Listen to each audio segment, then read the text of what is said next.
Once upon a time there was a little girl that lived in New York City. Every summer she would visit her grandparents in Kentucky. She had so many adventures while she was there, and when she returned to school, she would share her stories. So when she grew up and became a teacher, on the first day of school, she would always ask her students, "What did you do over your summer vacation?" Her students were so happy to share their stories with her. So the teacher made a writing activity out of it.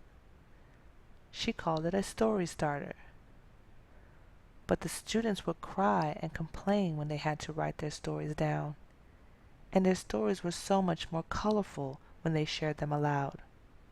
Well, the teacher decided to write her own story about her summer adventures to model good writing. She used lots of details in her story. After she shared it with her students, they too wrote their own stories and practiced the skills she taught them. But the teacher wanted to do more. So she created a game that her students could play to learn and practice this new vocabulary and expand on their writing. She called it Soriah the Storyteller, after the main character in her book. There are two games students can play with Soriah. The first game is called Matchmaker. The player has to use their memory to find the pairs of synonyms and antonyms that match until all of the cards disappear.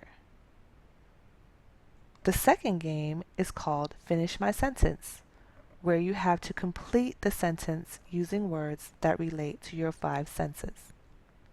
Today, many teachers around the world read her book entitled My Summer Vacation to their students on the first day of school. And students everywhere get online at her website to play the games she created.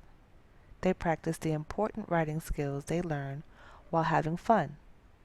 Her students became very good storytellers, and most importantly, they became great writers.